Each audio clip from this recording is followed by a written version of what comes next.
Hey y'all, today on the farm it is really cold.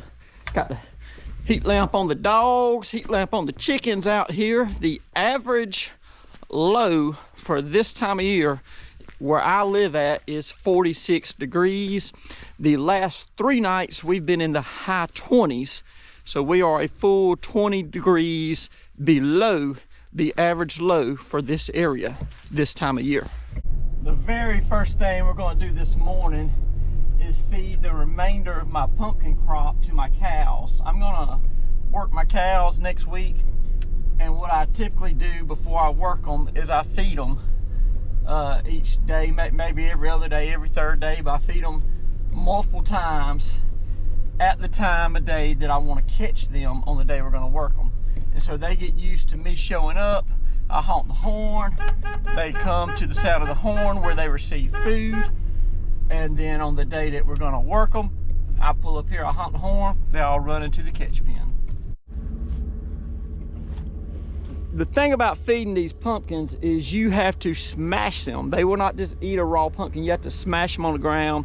I've been feeding typically about 300 pumpkins a day, and you're a little sore after you smash 300 pumpkins. I'm down to just a few pumpkins now, so it's not gonna be that big a deal, but gotta smash these for these heifers, and I'll pull over here and smash a group for my mama cows.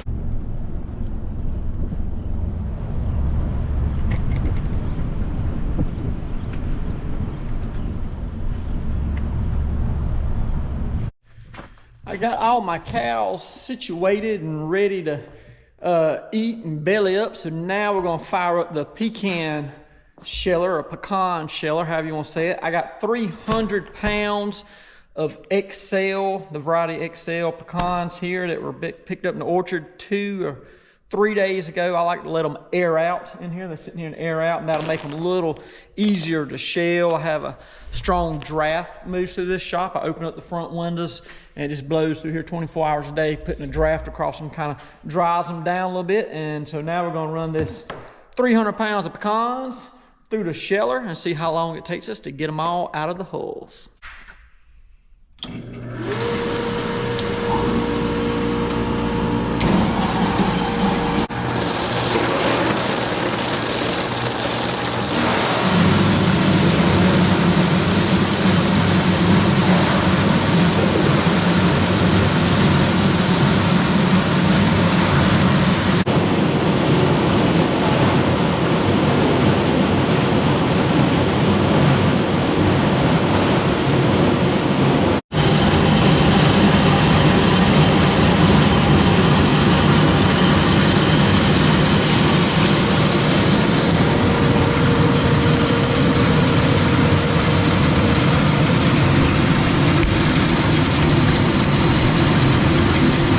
The variety of pecan I'm shelling today, the main variety in my orchard, is called Excel. It is a larger size pecan.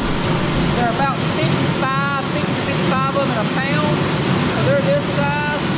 For example, this is another variety that grows close by my shop. See the difference in the size.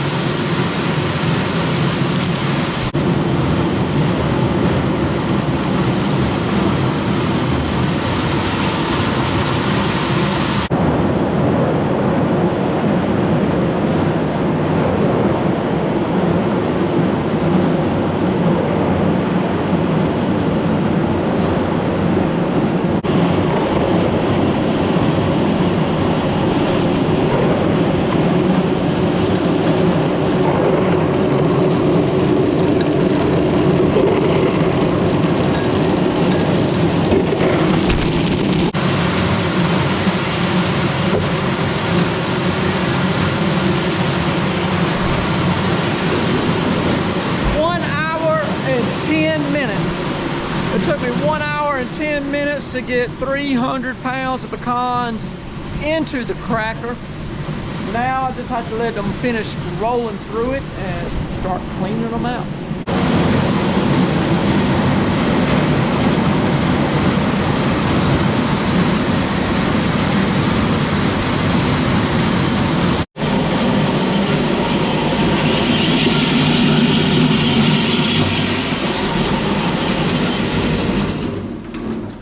When it gets down to these last few pecans in here, they'll just roll round and round. You really need some more weight in there to kind of push them on through. So I always cut it off and leave just a few in there, because I'll be right back in here shelling tomorrow or the next day. It'll just be more pecans right back on top, and it'll push them right on through. They don't seem to flow through as good when there's just a few in there. They do a lot better when you have a lot of them in there. But this is how it turned out. We got a lot of Tupperwares of these. These are predominantly halves. You have some pieces in there, but a lot of halves. And then of course you see the shells in there. We're going to clean those shells out. And coming out over here is predominantly shells. You will see a few pieces of meat in there, but it is mostly shell that comes through there. This product here, I have found that it's not economical for me to try to get the meat out of here. The amount of meat or kernel that I will recover out of these buckets, it will take more time to get that kernels out of there, that meat out of there, than what I will gain by selling the meat. So I leave that little bit of meat in here with these hulls. It all goes to compost in a garden at my home, along with the really fine stuff that comes out the bottom of the machine. This material here is super fine shells and meat. It's actually pretty greasy material. Now I'll mix it with those holes and it will mulch into what will become a blueberry garden.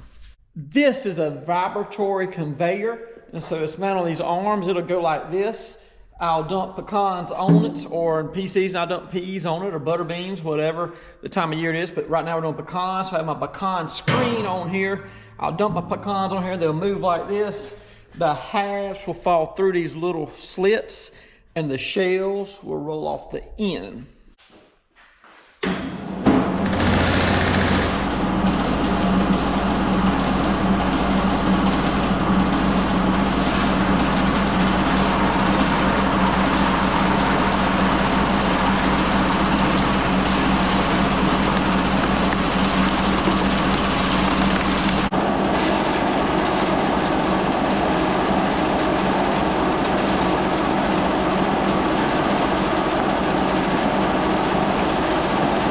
Now that they've been shook, what we have on the end is predominantly the caps, the ends of the pecans. Some of it is empty holes, but some of it will be a cap with a little bit of meat still in it.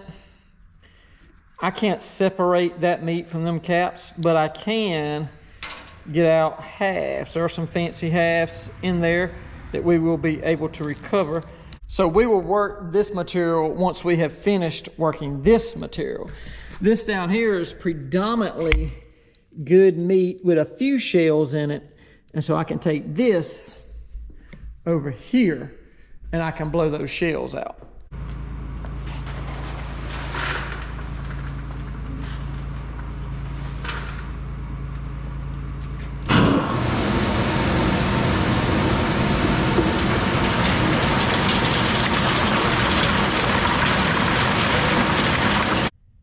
This is what it looks like after it's gone through the air cleaner, and then we bag them up. I sell them bags for $10 a piece. They are 1 pound, so it's 1 pound of fresh shelled halves. Maybe a few pieces in there, but it's predominantly halves. We're moving them pretty good, so if you want some, you need to get on our Facebook page and place an order, MP Produce. But for right now, I gotta stop shelling because I gotta sell some corn. I gotta go down to my bins, move my auger. These deer are wearing the corn out, and that means these hunters keep buying more and more corn. I have to keep filling their trailers up. The pit is full of nasty corn water juice. So Gotta scoop that out.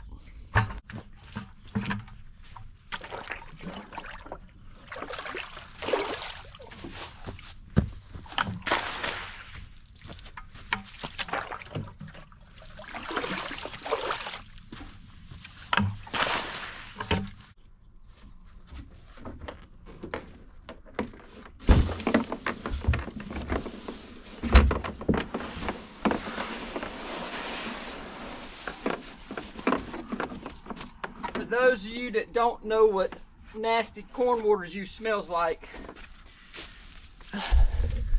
you don't want to know.